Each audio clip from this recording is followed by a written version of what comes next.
Thank you, Sean. Thank you so much. It's an honor to be here. I get the most warm welcome I've received anywhere that I've been. But I would also like to thank you, the military officers and the students here, for taking time out of your schedules for me to address you. And it's really great to be in beautiful Rio. It is a city that's older than my country. But most of all, to be here in an institution that is steeped in the traditions of valor, academic excellence, and service to your country. And I think that you've been admired in the United States for many years, this school. I was talking earlier to General Shouns that I'm going to 4 different schools, one in NATO, Rome, one in Canberra, one in Singapore, and here, because I'm also trying to learn how to adapt our curriculum. And there are 4 schools that I've selected to learn from, and this is one of those 4. And it's also interesting that just yesterday it was recognized as a top university in the professional military realm. This is a wonderful opportunity this year for you students to reflect on your passion, on your profession. It's a chance to learn from each other.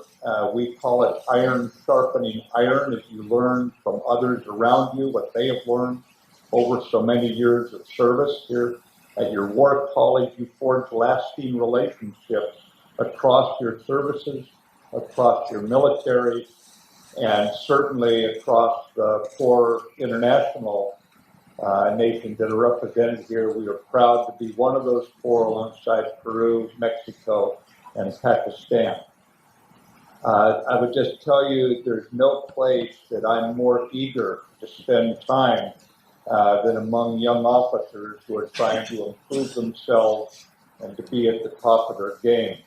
And your country, your armed forces, expect you to emerge from this school sharper for your time here, physically more fit, mentally sharper, and spiritually stronger as a result of the commitment of giving you this time. So I hope that my words today for a few minutes with you can be of value to you and certainly help give you a chance to ask me questions at the end of this talk. I come before you here in Brazil actually on behalf of my successors, with all respect for our past, but knowing my successors in the future will hopefully benefit from the exchange of ideas that you and I have here today.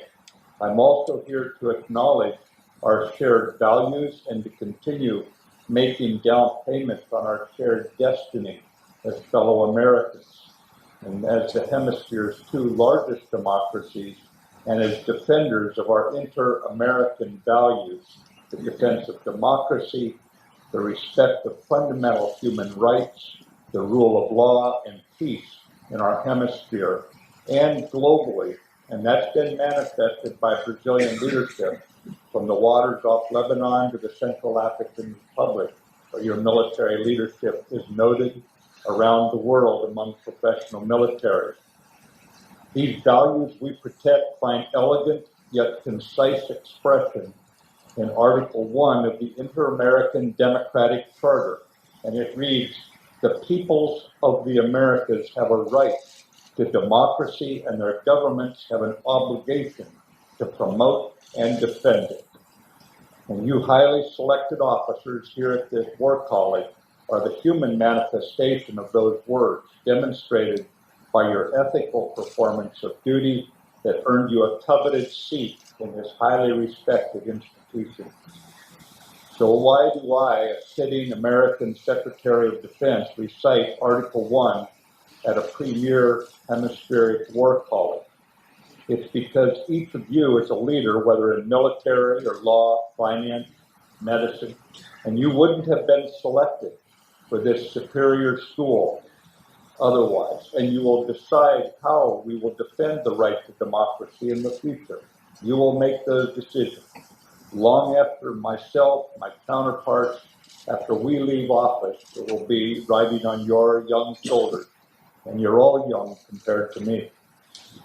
I would say, too, that those of us who have achieved modest success in our line of work, we owe this to you. This is not a favor for me to come here.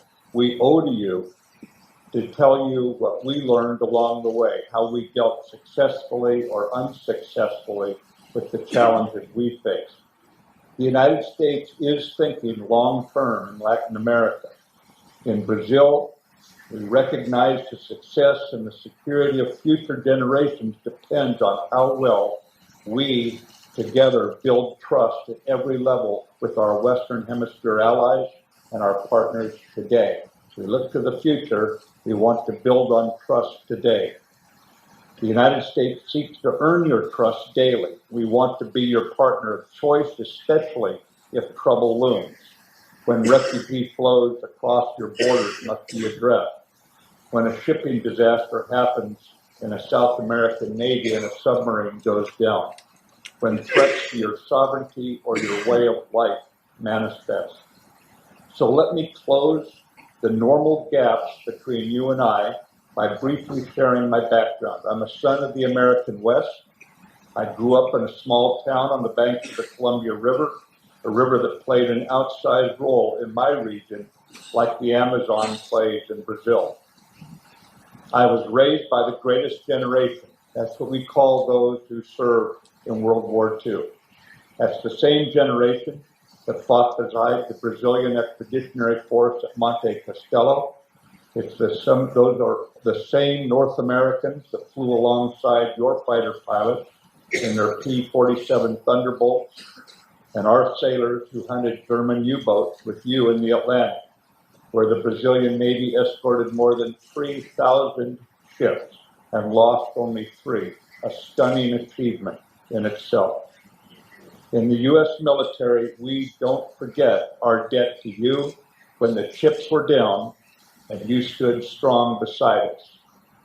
Our native languages may differ, but 4 decades of military service has persuaded me that the profession of arms has a language of its own and a way of turning strangers into family. In the words of Minister Selva E. Luna, as soldiers, we have the same identity. So while you and I do not know each other personally, I do know your character, for you have chosen a path defined by discipline and danger and service to the nation you love and the principles we share. Protecting your people by standing beside principles which underpin a prosperous, a collaborative, and a secure hemisphere. Let me share with you today the U.S. Defense Department's contribution to this joint responsibility and offer some thoughts to you younger officers. My formal assigned responsibility is pretty much as you know it. It's to advise my elected commander-in-chief on the use of force, providing him military options should deterrence fail. I also maintain relations with my counterparts, ministers of defense around the world, and certainly I provide active oversight, civilian oversight of the military operations in areas like Syria and Afghanistan. You know what my real job is?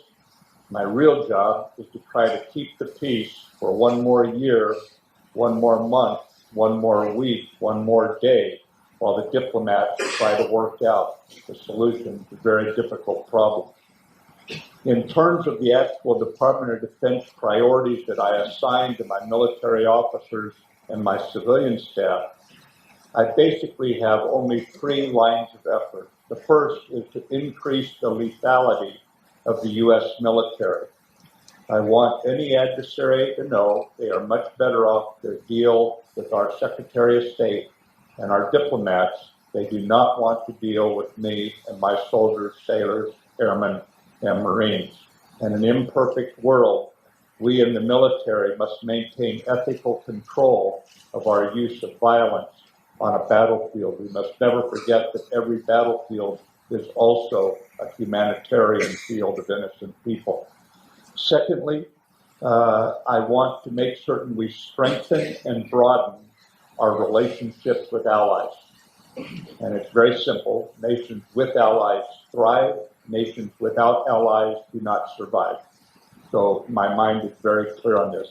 My third priority line of effort is to reform our business practices inside the Department of Defense so I can maintain accountability of the public dollars, no corruption, and be able to look our Congress in the eye and say, I honestly spent every penny of our treasury that we took out of the pockets of the American taxpayers.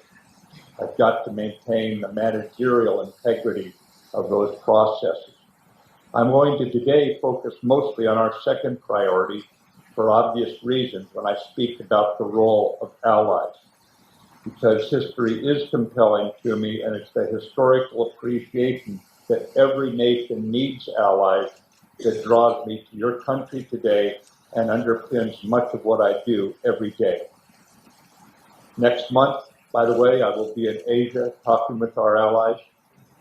And the month after, I'll be in Europe. It's a constant effort. This is not something you turn on one day, walk in, make a speech, walk out, and forget about it. It must be sustained, and it can only be sustained with maximum effort. It is not something that just happens.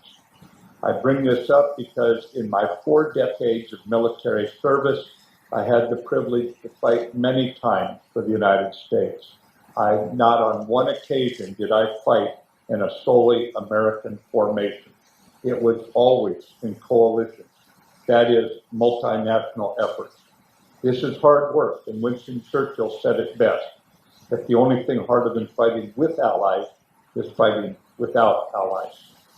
So when speaking with senior U.S. officers, I tell them they must learn to build harmony. If they cannot build trust across national lines, across military lines, joint service lines, civilian military lines, if they cannot build trust and build harmony of operations, then their leadership at high rank is obsolete and they must go home, for I have no use of them. I also tell them they must be willing not just to listen to other nations' officers. I'm not interested in my officers just listening to other nations and then going on about their business. I want them to be willing to be persuaded by others who grew up in different cultures and have different ideas. The way I put it to them in the usual blunt military style, I remind them that not all the good ideas come from the nation with the most aircraft carriers. I learned this as a young second lieutenant in 1972, going through basic officer training in Quantico, Virginia. In that 50 lieutenants platoon, we had 1 Brazilian Marine first lieutenant. And by the second month of our 8-month classes there, learning how to be young officers, he was giving us classes in riverine operations, from patrolling to logistics support, to setting up patrol bases, to intelligence gathering, and thus did my earliest service in the Marines show me the extraordinary value of allies and what they bring to any venue. We remain today focused on strengthening our military-to-military relationships because we seek that collaborative, prosperous, and secure hemisphere, one where we individually and collectively maintain situational awareness in all domains: air, land, sea, certainly in outer space today, and cyberspace. It's a time when we share information about our environment with our neighbors. It's a hemisphere where we address national, regional, and hemispheric priorities together, confident in each other that we can meet future surprises, be they threats from state actors, non-state actors, even Mother Nature, or any other opponent that might threaten the well-being of our citizens that you and I are sworn to protect. I'm confident in this vision today because the work our militaries are doing together. Last month, the United States Chief of Naval Operations, Admiral Richardson, was in Colombia for the Inter-American Naval Conference to listen to and discuss the role and the responsibility of our navies against drug trafficking and illicit networks. And it was followed by his visit to Brazil to meet Admiral Leal Ferreira and the Navy staff. Next month, our navies will trade side by side to operationalize those concepts when Colombia hosts UNITAS, the world's longest running annual multinational maritime exercise, because our relationships extend far beyond counter-narcotics. We are building bridges, broader bridges and stronger bridges of trust between our peoples. For 22 years, the U.S. and Chilean troops have trained side by side in the Rim of the Pacific exercise. And this year, Chile became the first Latin American nation to serve as the Combined Forces Maritime Component Commander for the exercise. They will host also the Southern Star exercise this month. And so we see this as well-deserved as a natural maturation of shared leadership with our comrades in arms. And this brings me back here to Brazil. In April, I picked up the phone and heard Minister Salvia Luna's voice on the other end. We spoke for a time. He talked at some length, as I hoped he would, about what his vision was, and I listened, and then we spoke more. When our call ended, I directed my staff to transform our defense relationship with Brazil, to re-energize it, building on the solid foundation that we already have. But remember that human relations never stay the same. They either get stronger or weaker. They do not stay the same. And I am committed to a stronger relationship. I'm personally committed to this work. And what is more, our nation's purposeful, strategic interests are aligned with it. We don't have to search for common ground. The common ground is there. Together, we seek to strengthen a cooperative strategic partnership that is transparent, that is trustworthy, and that is steady, because we see a bright future ahead for Brazil and for our hemisphere. And we are keenly aware of the difficulties you have gone through, political and economic. Every country goes through those at times. We have to keep the faith. We see this future reflected in Brazil's demonstrated global leadership, from demining missions in Central and South America to peacekeeping missions in Haiti, Lebanon, and Central Africa. We see this future in your prudent response to Venezuela's destabilizing actions, when you joined the regional response in the Lima Group and the Organization of American States. And we stand with Brazil and others in the region against this instability that is crossing borders, just as we stand with the people of Venezuela in the midst of the tragedy that has been forced on them by a power-hungry, oppressive regime that forces refugees into Brazil, into Colombia, and elsewhere. In the broader military relationship, we also see future opportunities for advanced research with Brazil, particularly in space. We choose Brazil not because it lies along the equator, a happy accident of geography, but because we want to work with Brazilians, our hemispheric neighbor, whose values we share politically, as well as your impressive technological orientation. Others cannot credibly say the same. We see the future in a two-way military sales. The U.S. Foreign Military Sales Program is second to none, and we have the best combat-tested equipment in the world. We believe nations can freely choose to purchase their equipment where they wish, and we respect that. After all, friends do not demand you choose among them. America is not looking to make quick cash.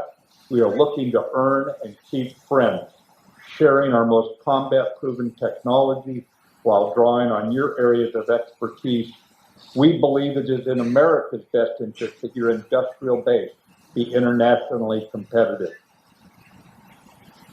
I mentioned earlier that the passage of time had not erased my military's recollection of Brazil's courage in the past wars, tough times.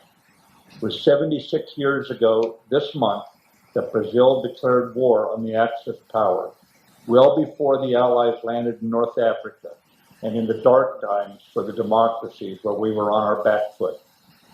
Even Copacabana Beach was dark to avoid giving silhouettes to ships entering the harbor and thus make easy prey for German U-boats. In such a time, Brazil became the first South American country to send an expeditionary force across the ocean, led by officers who had trained alongside the U.S. Army at Fort Leavenworth in Kansas. These Fabianos endured 229 days of continuous combat in Italy. I have never in all my wars been through 229 days of sustained combat. At the Battle of Monte Castelo, the Brazilian division headquarters was shelled for days. When asked if they wanted to move out of range, the commander, General Mattis, replied, and I quote him here, "When I move this headquarters, it is going to be forward and not backward." So, ladies and gentlemen, with respect for that commander's leadership that still resonates today, in that same spirit today, whenever we move our U.S.-Brazil relationship, it will be forward, not backward. Now, if I can speak to you officers for a moment on a more personal level, when you reach my age, and certainly the soldier who is here, who is now 91 years old and fought there in Italy, I would just tell you, you want to share the things that you found helpful. A few observations here. One, about defending our people's right to democracy, to keep faith as you deal with the human contradictions and the natural polarities that exist everywhere in the world. Where I come from in the American West, we have a saying. We say, we ride for the brand. It means that loyalty only counts, and certainly counts most when there are 100 reasons not to be loyal. You do this daily by imposing reason over impulse in extremely hard circumstances, and so much rests upon your shoulders in terms of stability in our hemisphere. For our challenges never come when we're fully rested. They come when we're 3 days without sleep, and the stress that is inherent to our calling strips away the thin veneer of civilization. That's when you prove your mettle as descendants of those brave souls who stormed Monte Castelo, not once, but 3 times. Those Brazilian soldiers who stayed loyal, who kept faith in each other, and who received the first surrender of an entire German division on the Western Front. Those soldiers who mocked and who saw people doubt them, and then sewed patches onto their sleeves. And I think I say this right, General, a cobra de fumar, the snake will smoke. I love that. We Americans, and we're nearly all Americans here, are forte. We are a rowdy bunch, and always have been. We have fought fiercely for our freedoms, and that spirit lives from my hometown on the Columbia River to Rio, and from the Texas rodeos to Brazil's gaucho culture.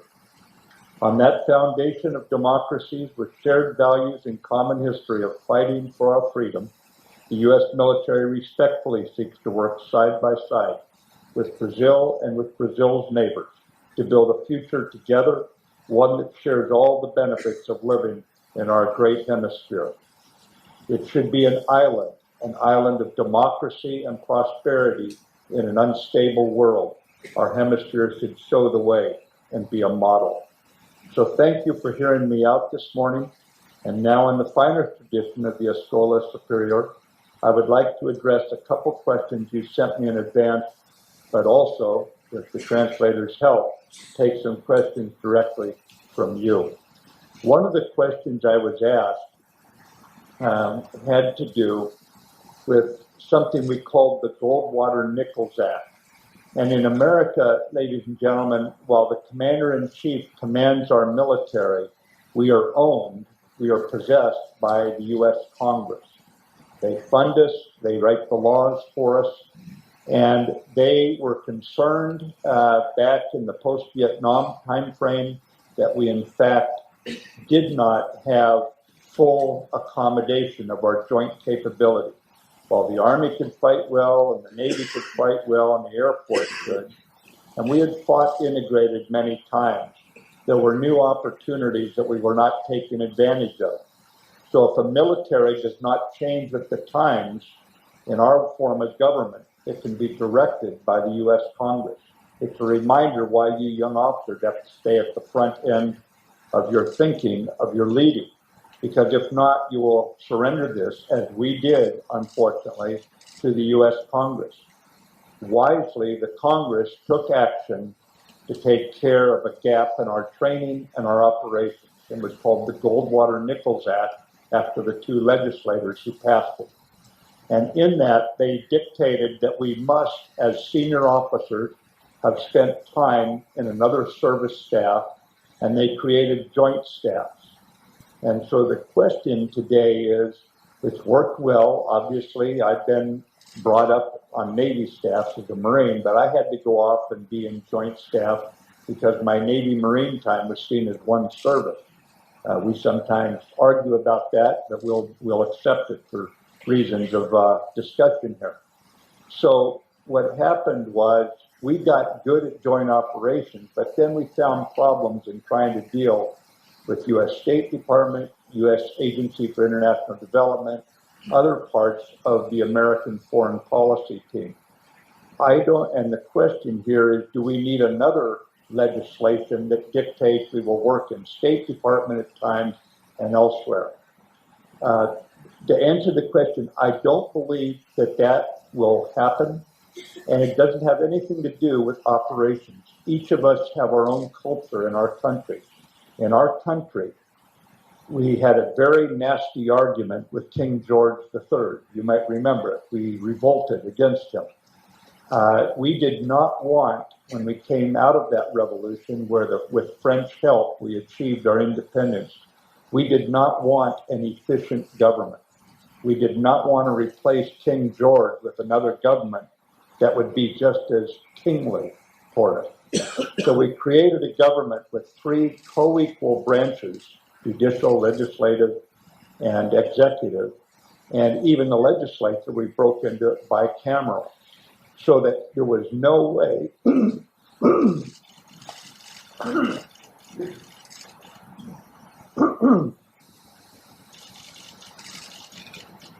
if this was wrong, it would be a better speech.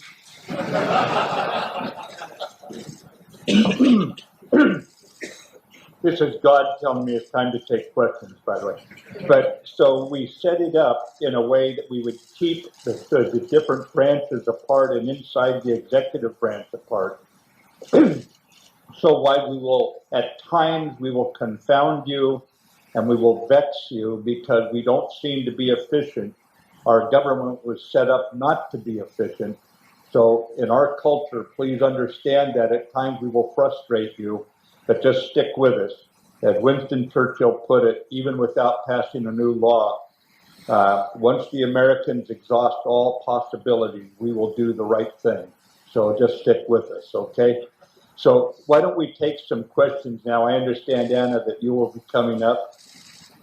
Thank you, Anna. And we're going to take some questions directly from you now, my fine young officers, to see if I'm on top of my game, and you can ambush me with some good ones here. Queremos a paz de debate, por gentileza. Quem quiser fazer uma pergunta, levante o braço e se identifique, por favor.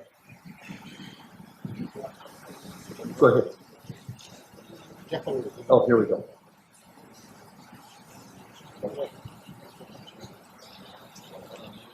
Bom dia, Érica Rezende, professora de Relações Internacionais aqui na Escola Superior de Guerra e US Scholar aqui no Brasil.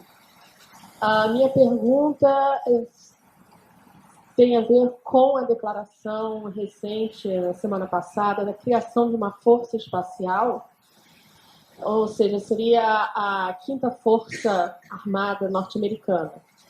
E o que, segundo o meu entendimento, pode criar algum tipo de contradição, paradoxo, devido a compromissos já assumidos pela parte do governo norte-americano em administrações anteriores em relação à não militarização do espaço. Então, eu gostaria de ouvir o posicionamento oficial da Secretaria de Defesa, justamente em relação ao que, ao meu entendimento, poderia provocar uma questão em relação ao direito internacional pela não militarização do espaço.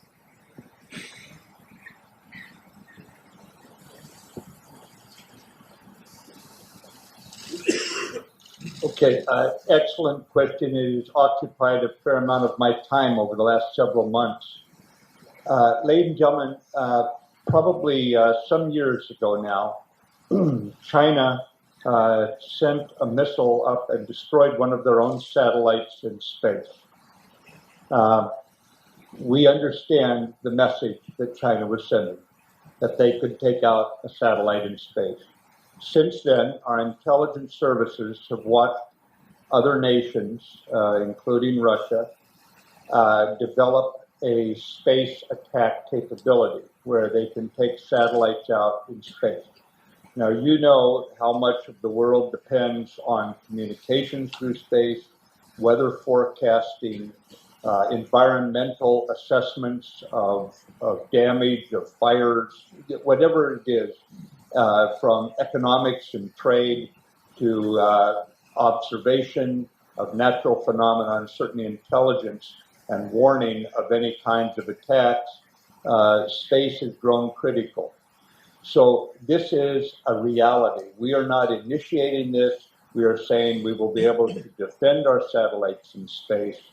And at the same time, if someone is going to try to engage in space in military means, we will not stand idly by. We don't intend to militarize space. However, we will defend ourselves in space if necessary. It is a domain as real now as what our ancestors grew up with, the domain of the land and the water. And so we are going to have to adapt to that. We cannot look to fight the last war and think we are preparing to defend our people in the new environment. It's simply a reality. Until we can build the trust that space is in terms of warfighting sacrosanct, we would be unwise, we would lack prudence if we did not organize in this manner to protect ourselves. And in fact, this is one of the things that we want to deal with Brazil on, because you have a launch facility and you have a space technology aspect to your higher education that we believe is worthwhile. We have no intention of initiating operations in space contrary to other nations' use of it, but we've had enough demonstrations and enough intelligence now to know what is happening there that we have to adapt. I trust that gives you some of the background to what we're looking at. Other questions? Próximo debatedor, Manesh Levi.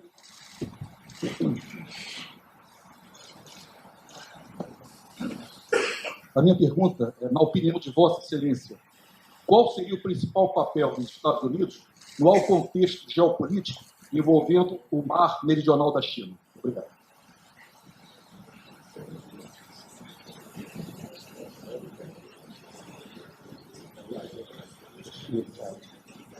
Yeah, thank you. It's an excellent question. Again, one that occupies a fair amount of my time. I went to Beijing 6 weeks ago to speak with my counterpart and the Chinese leadership. And here's the situation, ladies and gentlemen. There are features in the South China Sea that have never been militarized. They are areas that are claimed by a number of countries: Vietnam, Malaysia, Philippines, China, Taiwan. And we believe that any of those kinds of claims should be handled by diplomats. That's the way mature nations handle these things. It's called the rule of law. In this case, I was engaged with China from my first days in office. We met, Secretary of State and I, together with our counterparts in Washington, D.C. That was after we had an initial meeting in Mar-a-Lago in the first month in office.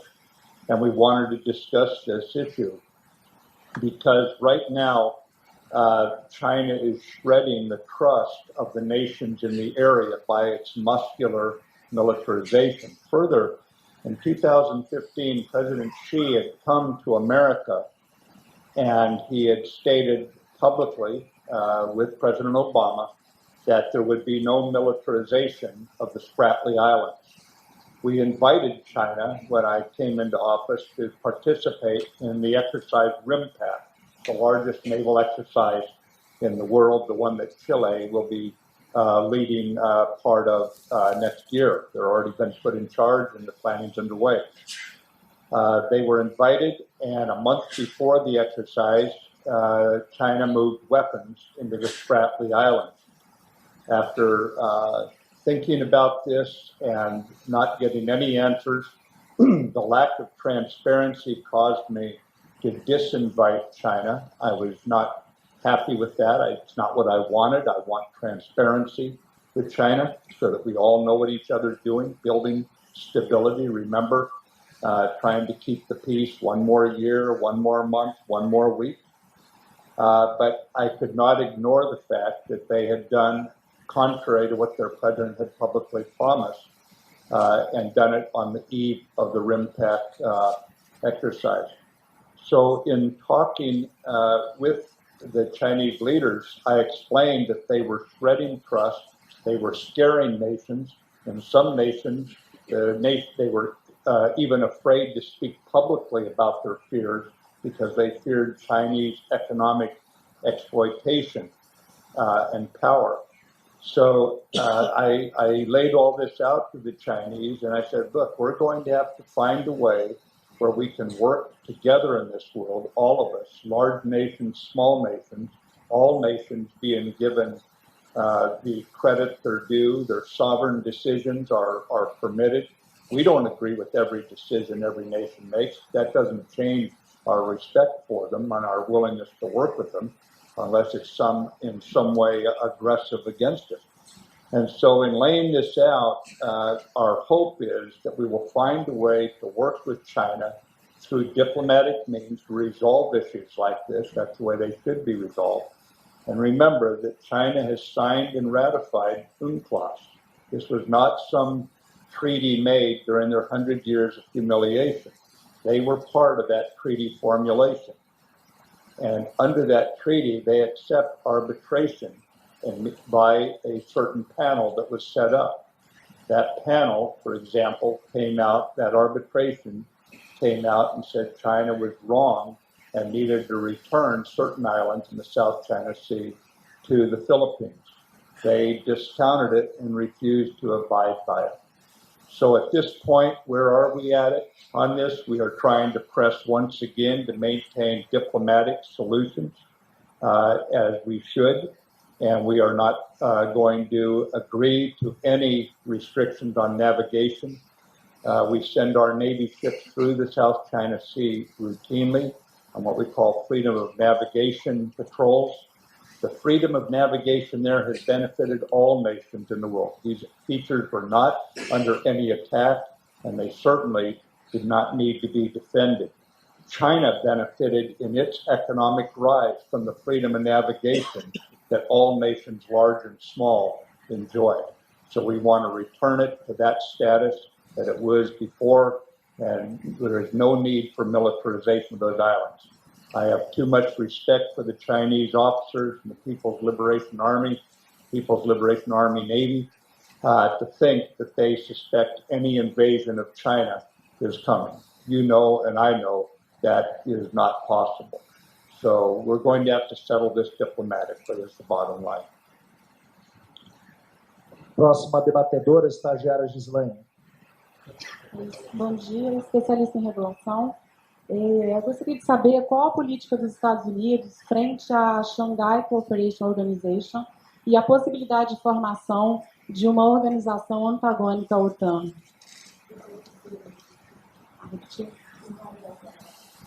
Desculpa.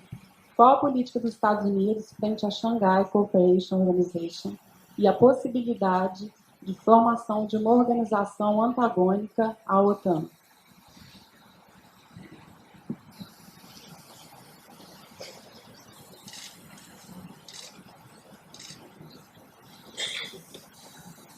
Yeah, if I understand the question,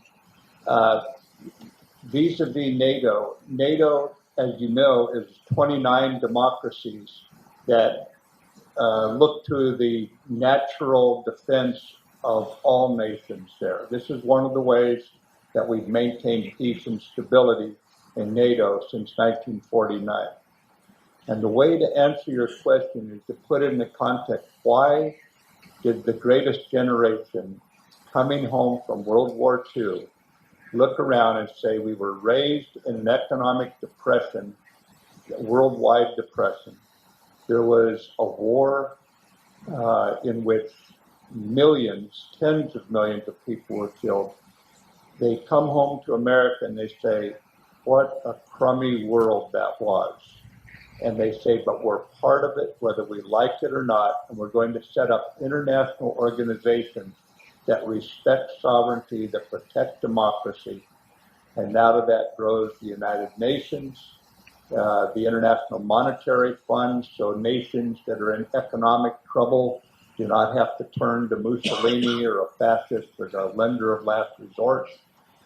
We've created NATO, and NATO, as the Australian ambassador to Washington once taught me, was the single biggest self-sacrificial act in world history. And I thought I knew history, and I'm looking at the ambassador, not sure what he was saying. And he said, the United States in 1949 could have said, we're done with you, Europe. You've brought us into 2 world wars. We've lost hundreds of thousands of our lads. You lost troops here in Brazil. We are going to stay in North America and South America. We're going to work with Asia. We're done with you. We're going to work with Africa. We could have created the markets there.